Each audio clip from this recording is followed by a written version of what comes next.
నేను ఇప్పుడు అదే అడగబోతున్నా.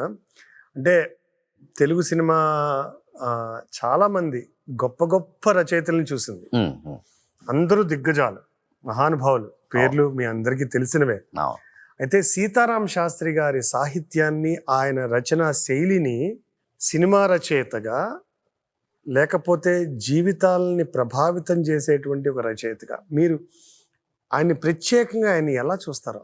సీతారామ శాస్త్రి గారికి ఇతరులకి ఉన్న వ్యత్యాసం ఏంటంటేనండి, ఇది పాట నా వృత్తి, ఇది సినిమాకి అది మాధ్యమం, వినేవాళ్ళు, చూసేవాళ్ళు, వీక్షకులు, ప్రేక్షకులు, లేకపోతే కనుక శ్రోతలు అక్కడ ఆగిపోయారండి. నేను సముద్రాల దాశరథి, కొసరాజు, వేటూరి, శ్రీశ్రీ, ఆత్రేయ, ఆరుద్ర, జాలాది, సాహితి, ఎన్ని పేర్లైనా మీరు తెలుగు సాహిత్యంలో. ఇవాళ మనందరం కూర్చుని సీతారామ శాస్త్రి గారి గురించి మాట్లాడుతున్నాం కాబట్టి ఈయనే గొప్పని, రేపటి రోజు ఇంకో కవి అయితే ఆయన గొప్పని కాదు. ఎవరి గొప్పతనం వారిది, ఎవరి సాహిత్యం వారిది. కానీ పాట సినిమా కోసం మాత్రమే నేను రాయటం లేదు, సినిమాకు మించి రాస్తున్నాను అనే కాన్షియస్నెస్ అంటాం ఇంగ్లీష్లో, తెలిసి చేసిన ఒకే ఒక్క పాటగాడు మాత్రం సీతారామ శాస్త్రి గారు. 100%. పైగా ఆయన భావించిన దాన్ని రాయడం, రాసిన దాన్ని ఆచరించి చూపించడం. ఇక్కడ ఇంకోటి ఏంటండి, సాధారణంగా మనం ఇంకొక ఎన్ని పాటలు ఎన్ని రకాలుగా చూసినా సీతారామ శాస్త్రి గారు చాలా సందర్భాల్లో కూడా చెప్పారు. ఈవెన్ నా తొలి ఇంటర్వ్యూ ఆ రోజున 2000 సంవత్సరం ఆ ప్రాంతంలో చెప్పిందాన్ని, నాలో ముగ్గురు ఉంటారు. ఒకటి అఫ్కోర్స్ కవి, 2 క్రిటిక్, 3 ఫిలాసఫర్. నేను పాట రాస్తున్నప్పుడు కవి రాసి ఇస్తాడు, కానీ విమర్శకుడు ఇది మంచి పాట కాదా, ఇందులో ఇంకా బాగా రాయొచ్చా, దీన్ని నిప్పుతో కడగచ్చా, దీన్ని సానబెట్టచ్చా, దీన్ని ఇంకొంచెం అందంగా తయారు చేయవచ్చా, ఇందులో ఈ పదం కాకుండా ఇంకో పదం వాడచ్చా, అక్షరాలు ఇంకా అందంగా రాస్తే ఎలా ఉంటుంది, ఇలాంటివి క్రిటిక్ చెప్తాడు. కానీ ఫిలాసఫర్ ఏం చేస్తాడంటే, అరే నువ్వు బాగా రాసావా లేదా అన్నది పాయింట్ కాదరా, ఇది హోందాగా ఉందా లేదా, డిగ్నిఫైగా ఉందా లేదా, ఇది నలుగురికి ఉపయోగపడేలా ఉందో లేదా. 3వ పాయింట్ ఇంకా ఇంపార్టెంట్. పాటలో ఉండే సన్నివేశాన్ని తీసేసిన, మ్యూజిక్ని తీసేసిన, అది కవితగా మిగలడం.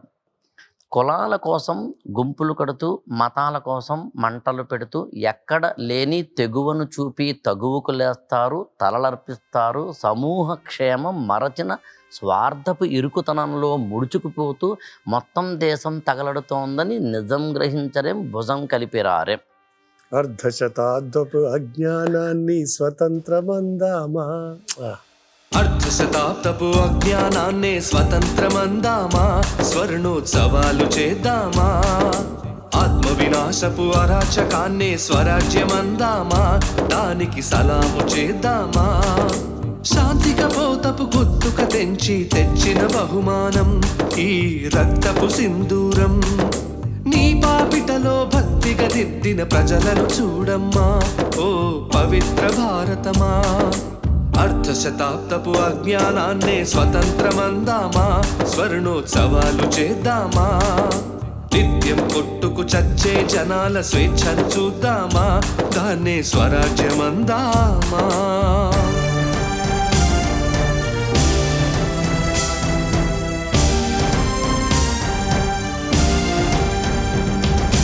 కులాల కోసం గుంపులు కడుతూ, మతాల కోసం మంటలు పెడుతూ, ఎక్కడ లేని తగువను చూపి తగువకు లేస్తారే, జనాల తలలర్పిస్తారే. సమూహ క్షేమం పట్టని స్వార్థపు ఇరుకుతనంలో ముడుచుకుపోతూ మొత్తం దేశం తగలడుతోందని నిజం తెలుసుకోరే, తెలిసి భుజం కలిపిరారే. అలాంటి జనాల తరపున ఎవరో ఎందుకు పోరాడాలి, పోరి ఏమిటి సాధించాలి, ఎవ్వరి కోసం ఎవరితో సాగించే సమరం ఈ చిచ్చుల సింధూరం. జవాబు చెప్పే బాధ్యత మరిచిన జనాల భారతమా, ఓ అనాథ భారతమా. అర్ధశతాబ్దపు అజ్ఞానాన్నే స్వతంత్రమందామా, స్వర్ణోత్సవాలు చేద్దామా. ఆత్మ వినాశపు అరాచకాన్నే స్వరాజ్యమందామా, దానికి సలాము చేద్దామా.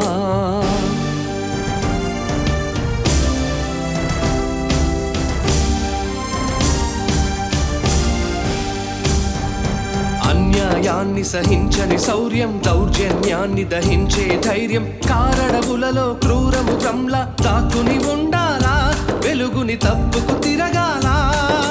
శత్రువుతో పోరాడే సైన్యం, శాంతిని కాపాడే కర్తవ్యం, స్వజాతి వీరుల నడచే విధిలో కవాతు చెయ్యాలా, అన్నల చేతిలో చావాలా. తనలో ధైర్యం అడవికి ఇచ్చి, తన ధర్మం చట్టానికి ఇచ్చి, ఆ కలహం చూస్తూ సంఘం శిలలా నిలుచుంటే, నడిచేసే వాళ్ళ సిగలో తురిమిన నెత్తుటి మందారం ఈ సంధ్యా సింధూరం. వేకువ వైపా చీకటిలో కాయటు నడిపేవమ్మా, గతితోచని భారతమా. అర్ధశతాబ్దపు అజ్ఞానాన్నే స్వతంత్రమందామా, స్వర్ణోత్సవాలు చేద్దామా. యుద్ధ నినాదపు అరాచకాన్నే స్వరాజ్యమందామా, దానికి సలాము చేద్దామా.